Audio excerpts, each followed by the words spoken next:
Ma vie à Lille, avant que tout cela ne commence, était une sorte de routine confortable. J'avais 28 ans, un petit appartement sympa, un travail qui me plaisait sans me passionner, et surtout, ma petite voiture rouge.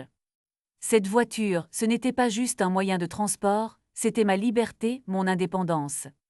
J'aimais les petites virées le week-end, pouvoir aller où je voulais quand je voulais. J'avais l'impression que ma vie était bien rangée, comme ma voiture dans sa place de parking. Mais parfois, il suffit d'un tout petit grain de sable pour que tout s'enraye, et le mien est arrivé un soir, après une séance de cinéma. Je m'étais garé sur un grand parking, il y avait plein de places libres, j'avais pris soin de bien me mettre au milieu de ma ligne, comme toujours. En sortant du film, j'étais détendu, prêt à rentrer chez moi. C'est là que je l'ai vu.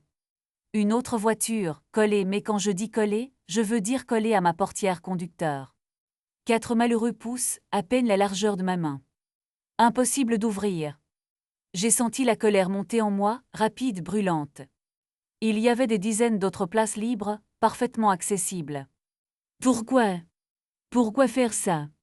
C'était de la pure méchanceté gratuite, un manque de respect total. J'ai respiré profondément, pour ne pas céder à l'envie de donner un grand coup de pied dans la leur. Je suis passé côté passager pour monter dans ma propre voiture, me contorsionnant pour passer le volant. C'était humiliant et frustrant. C'est là, en me faufilant, que j'ai remarqué l'autocollant. Un autocollant d'un service de covoiturage, bien visible sur la vitre arrière.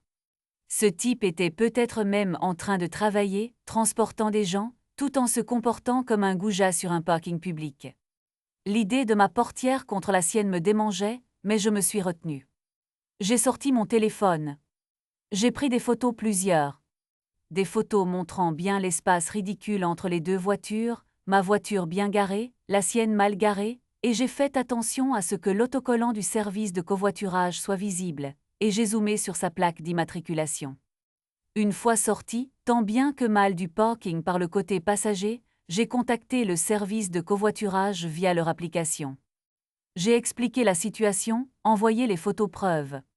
Leur réponse est arrivée assez vite, merci beaucoup, nous allons prendre les mesures nécessaires avec ce conducteur. Nous veillons à ce que nos chauffeurs répondent aux exigences établies.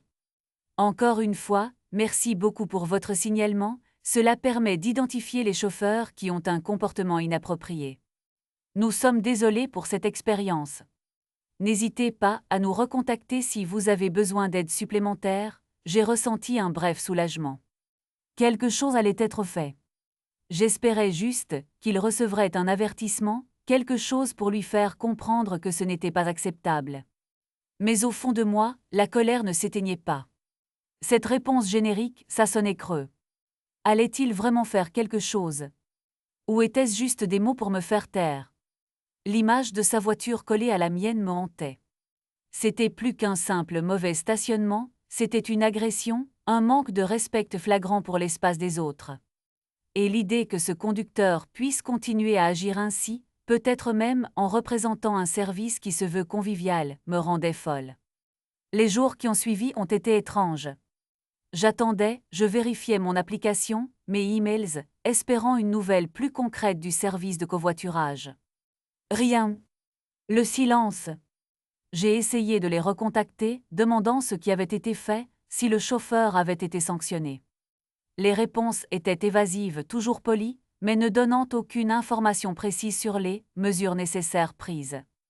C'était frustrant à l'extrême. J'avais fait ma part, j'avais documenté, signalé, et j'avais l'impression que ma plainte était tombée dans un trou noir. Mon esprit tournait en boucle. J'imaginais ce conducteur, peut-être même pas au courant de mon signalement, ou s'en fichant complètement, continuant à se garer n'importe comment, à empoisonner la vie des autres. La colère du premier soir s'est muée en un sentiment d'impuissance et d'injustice profonde. Je me suis sentie bête d'avoir espéré que les choses se règlent simplement. J'ai cherché en ligne des recours possibles pour des mauvais stationnements, mais c'était souvent compliqué, long, pour des résultats incertains, surtout que ma voiture n'avait pas été endommagée, c'était juste le stationnement en lui-même et le comportement du chauffeur qui posait problème. L'idée de laisser tomber me traversait l'esprit, mais je n'y arrivais pas. Ce petit incident avait pris des proportions énormes dans ma tête, symbolisant tout ce que je détestais, l'incivilité, l'égoïsme, le sentiment que certains peuvent faire n'importe quoi sans conséquence. J'ai même pensé à des actions moins légales, des petites vengeances mesquines, mais ce n'était pas moi, et je ne voulais pas m'abaisser à son niveau. J'étais au fond du trou, ne sachant plus quoi faire, le sentiment d'injustice me rongeant. C'est à ce moment-là, alors que je passais mes soirées à naviguer sur Internet, cherchant désespérément une solution, un moyen de faire reconnaître que ce comportement n'était pas anodin, que je suis tombée sur un blog, ou plutôt un fil, quelque chose qui parlait d'enquête. Il y avait un post qui a particulièrement attiré mon attention, quelque chose sur « la boucle jamais close » ou l'art de deviner la suite. Ça parlait d'une clé posée, d'indices qui ouvrent des portes ou en refermant, de ne pas laisser le silence remplir l'espace. Il y avait des mots comme mystère, nouvelle aventure, détective privé. C'était l'univers de Clara, de l'agence Mion Detective. Même si le poste mentionnait Genève et le lac Léman, l'idée d'une détective privée qui aidait à résoudre des problèmes, à trouver des réponses quand les voies classiques échouent, a fait tilt. Et si Clara pouvait m'aider? Pas à me venger illégalement, mais à obtenir cette justice que je n'arrivais pas à trouver. J'ai cliqué sur le lien vers son site. J'ai lu les services qu'elle proposait. Discrétion, recherche d'informations, aide à la résolution de conflits. J'ai hésité. Mon problème de parking semblait ridicule comparé à d'autres affaires qu'un détective pourrait gérer. Mais Clara parlait d'aider les gens à obtenir des réponses, à clore des chapitres. Mon chapitre de l'homme mal garé n'était pas clos, il était grand ouvert et me pourrissait la vie. J'ai décidé de tenter ma chance. J'ai envoyé un message via le formulaire de contact expliquant toute l'histoire, ma frustration, mon sentiment d'impuissance face au service de covoiturage. J'ai joint les photos. Quelques heures plus tard, j'ai reçu une réponse. Ce n'était pas un robot, mais un message personnalisé signé Clara. Elle disait que mon histoire, bien que semblant mineure, soulevait des questions intéressantes sur l'incivilité et la responsabilité des plateformes, et qu'elle pensait pouvoir m'aider à obtenir plus que de simples excuses génériques, dans le respect de la loi bien sûr. Nous avons convenu d'un appel visio. Clara était calme, à l'écoute, très professionnelle. Je lui ai tout raconté à nouveau, la colère, le désespoir, l'impression que ce conducteur se moquait du monde. Elle a posé des questions précises sur la date, l'heure, la plaque, le type de véhicule. Elle m'a expliqué qu'elle ne pouvait pas forcer le service de covoiturage à divulguer les informations du chauffeur, mais qu'avec la plaque et les informations dont je disposais déjà, le fait qu'il soit apparemment chauffeur pour ce service, elle pouvait effectuer certaines recherches discrètes et légales. L'objectif n'était pas de le harceler, mais de documenter son comportement, de voir s'il s'agissait d'un incident isolé ou d'une habitude, peut-être trouver des informations qui rendraient ma plainte plus percutante ou qui ouvriraient d'autres voies légales. J'ai donné mon accord. Pendant les jours qui ont suivi, Clara a travaillé. Elle m'envoyait de courts messages pour me tenir informée, me disant qu'elle progressait. J'avais confiance en elle. Elle ne me promettait pas de miracle ou de vengeance spectaculaire, mais de la documentation de la preuve. Et c'était tout ce que je voulais. Savoir que ce n'était pas juste un incident sans conséquence pour lui. Finalement, Clara m'a contacté pour me présenter ses conclusions. Ce qu'elle avait trouvé était éclairant. En utilisant les informations que j'avais fournies, et en recoupant des données publiques, rien d'illégal, m'a-t-elle assuré, elle avait réussi à identifier plus précisément ce conducteur et surtout, à documenter d'autres cas de comportement problématiques liés à ce véhicule. Elle avait trouvé des photos, prises sur des sites de signalement de mauvais stationnement ou de pages communautaires dédiées à l'incivilité routière, toutes publiques montrant ce même véhicule mal stationné à plusieurs reprises dans d'autres endroits de la région, près d'une gare par exemple, et surtout, près d'un bâtiment qui s'avérait être le siège d'une entreprise.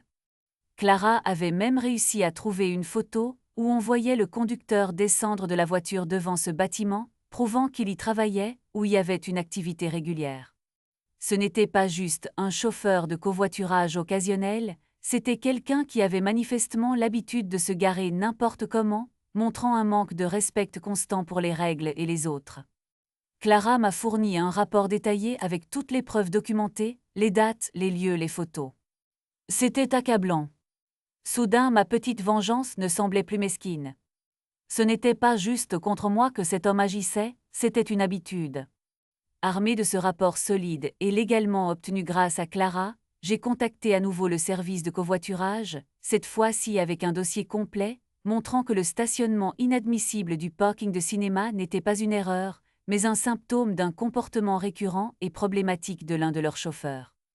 J'ai aussi envoyé une copie anonyme. Clara m'a expliqué comment faire cela discrètement de ce rapport, ou du moins des parties pertinentes concernant les stationnements près de son lieu de travail principal, à l'entreprise où Clara l'avait identifié.